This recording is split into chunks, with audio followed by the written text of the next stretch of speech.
Youth ఎలా చూసుకున్నాడు రాజశేఖర రెడ్డి గారు?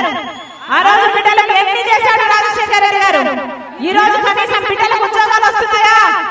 కూలీ నాలి చేసుకుని చదివిస్తే కనీసం బిడ్డలకు ఉద్యోగాలు వస్తున్నాయా? ఏం చెప్పాడు జగన్మోహన్ రెడ్డి గారు? ప్రతి సంవత్సరం జాబ్ క్యాలెండర్ విడుదల చేస్తామని జగన్మోహన్ రెడ్డి గారు చెప్పలేదా? వచ్చిందా? ఒక్క సంవత్సరమైనా జాబ్ క్యాలెండర్ వచ్చిందా? ఏం చెప్పాడు జగన్మోహన్ రెడ్డి గారు? 5 సంవత్సరాల కింద ఇట్లాగే మైకు పట్టుకుని 2,30,000 ఉద్యోగాలు ప్రభుత్వ శాఖల్లో ఖాళీగా ఉన్నాయి, నేను అధికారంలోకి వచ్చిన వెంటనే భర్తీ చేస్తామని చెప్పలేదా జగన్మోహన్ రెడ్డి గారు? చేశాడా? 5 సంవత్సరాల ఎందుకు చేయలేదా? గాడిదలు కాసారా 5 సంవత్సరాలు? గుడ్డి గుర్రాలకు పళ్ళు తోమారా 5 సంవత్సరాలు? ఈ రోజు వరకు కూడా 1,25,000 ఉద్యోగాలు అలాగే ఖాళీగా ఉన్నాయి. 5 సంవత్సరాల క్రితం జగన్మోహన్ రెడ్డి గారు ఇలాగే మైకు పట్టుకొని 23,000 ఉద్యోగాలు టీచర్ ఉద్యోగాలు ఖాళీగా ఉన్నాయని చెప్పలేదా? నేను అధికారంలోకి వస్తానని భర్తీ చేస్తానని చెప్పలేదా? ఆ రోజు చంద్రబాబు గారు 7,000 ఉద్యోగాలు ఇస్తుంటే సిగ్గులేదా చంద్రబాబు గారు? 23,000 ఉద్యోగాలు ఖాళీగా ఉంటే 7,000 ఎందుకు ఇస్తున్నామని చెప్పలేదా జగన్మోహన్ రెడ్డి గారు? ఈ రోజు మరి అదే జగన్మోహన్ రెడ్డి గారు మెగా డిఎస్సీ ఇస్తానని చెప్పి ఈ రోజు ఒక దగా డిఎస్సీ 6,000 ఉద్యోగాలతో ఎందుకు ఇస్తున్నట్టు జగన్మోహన్ రెడ్డి గారు? ఇది మోసం కాదా? ఇది దగా కాదా? ఆలోచన చేయండి. వీళ్ళు కాదు రాజశేఖర రెడ్డి గారి వారసులు, వీళ్ళు కాదు రాజశేఖర రెడ్డి గారి ఆశయాలను నిలబెట్టేది. రాజశేఖర రెడ్డి గారి హయాంలో ఎలాగుండే? ప్రజలను ఎంత మంది కలిశాడు రాజశేఖర రెడ్డి గారు? ప్రజా దర్బార్లో వేల మంది ప్రజలను ప్రతిరోజు కలిశాడు కదా రాజశేఖర రెడ్డి గారు. జగన్మోహన్ రెడ్డి గారు ఎవరినైనా కలిశారా? కనీసం వాళ్ళ మంత్రులకి ఎమ్మెల్యేలకైనా టైం ఇచ్చాడా? ఎవరు కలవలేదు జగన్మోహన్ రెడ్డి గారు. వీళ్ళ రాజశేఖర రెడ్డి గారి ఆశయాలను నిలబెట్టేది. ఆలోచన చేయండి. మళ్ళీ చెప్తున్నాం, ప్రజల గురించి ఆలోచన జగన్మోహన్ రెడ్డి గారికి లేదు అని తేలిపోయింది. ప్రత్యేక హోదా తీసుకొస్తానని జగన్మోహన్ రెడ్డి గారు చెప్పలేదా?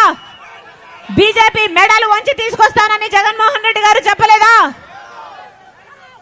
ముఖ్యమంత్రి అయి 5 సంవత్సరాలైంది. ఈ 5 ఏళ్లలో ఒక్కసారైనా ప్రత్యేక హోదా ఒక్క నిజమైన ఉద్యమమేనా చేశాడా జగన్మోహన్ రెడ్డి గారు? ఎవరూ పట్టించుకోలేదు. ప్రత్యేక హోదా వస్తే మన రాష్ట్రానికి 5 సంవత్సరాల ప్రత్యేక హోదా వచ్చుంటే ఈ పాటికి ఎంత బాగుపడినట్టు మన రాష్ట్రం. 5 సంవత్సరాలలో ఒక్క నిజమైన ఉద్యమం కూడా చేయలేదు జగన్మోహన్ రెడ్డి గారు.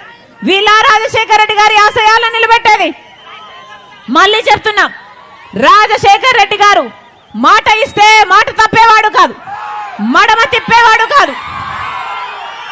అలాంటిది జగన్మోహన్ రెడ్డి గారు పూర్తి మద్యపాన నిషేధం చేస్తానని జగన్మోహన్ రెడ్డి గారు ఇలాగే మైకు పట్టుకొని చెప్పలేదా? అయిందా నా మద్యపాన నిషేధం? అమ్మా అయిందా మద్యపాన నిషేధం? చేశాడా? ఏం చెప్పాడు? మద్యపాన నిషేధం చేయకపోతే నేను మళ్ళీ ఓట్లు అడగనని చెప్పాడు కదా జగన్మోహన్ రెడ్డి గారు. మరి ఇప్పుడు సిద్ధమని ఎక్కడికి బయలుదేరారని అడుగుతున్నాం. కనీసం కుంభకర్ణుడైనా 6 నెలలు నిద్రపోతాడు, 6 నెలలు పని చేస్తాడు కదా. జగన్మోహన్ రెడ్డి గారు 4.5 సంవత్సరం నిద్రపోయాడు. ఎప్పుడూ ప్రజల ముందుకు రాలేదు. ఇప్పుడు ఎలక్షన్లు వచ్చాయని సిద్ధమని ఇప్పుడు మీ ముందుకు వచ్చాడు. ఇంతకు ముందు ఎప్పుడైనా వచ్చారా? ఇంతకు ముందు ఎప్పుడైనా కనిపించారా? ఇప్పుడు బయలుదేరి వచ్చారు అంటే మీ ఓట్లతో కాకుంటే మిమ్మల్ని ఓట్లేసే యంత్రాలుగా చూడడం కాకపోతే మిమ్మల్ని మనుషుల్లా చూస్తున్నాడా జగన్మోహన్ రెడ్డి గారు? పూర్తి మద్యపాన నిషేధం అని చెప్పారు, మేనిఫెస్టోలో పెడుతున్నాను అని చెప్పారు. మేనిఫెస్టో అంటే నాకు బైబిల్తో సమానం, ఖురాన్తో సమానం, భగవద్గీతతో సమానం అని చెప్పారు. అయిందా మద్యపాన నిషేధం? మద్యపాన నిషేధం అవ్వలేదు. కానీ ఈరోజు సర్కారే జగన్మోహన్ రెడ్డి గారే మద్యం అమ్ముతున్నారు కదా. వాళ్ళు ఏది అమ్ముతే అదే కొనాలట. భూమట నాసిరకం మందు వాళ్ళు ఏది అమ్ముతే అదే కొనాలట. ఎంత నాసిరకం మందైనా అదే కొనాలట. భూమట స్పెషల్ స్టేటస్ అట, క్యాపిటల్ అట, డిఎస్సి అట. అయ్యా జగన్మోహన్ రెడ్డి గారు వాగ్దానాలన్నీ ఎక్కడ నిలబెట్టుకున్నారయ్యా అంటే ఎక్కడా? మద్యం షాప్ లో అన్ని నిలబెట్టుకున్నాం కదమ్మా అన్నట్టుగా ఉంది పరిస్థితి. పూర్తి మద్యపాన నిషేధం అన్నారు.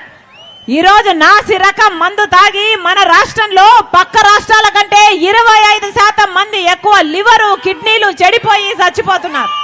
ఎవరైనా పట్టించుకుంటున్నారా? ఎవరైనా పట్టించుకుంటున్నారా? వీళ్ళ రాజశేఖర రెడ్డి గారి ఆశయాలను నిలబెట్టేది.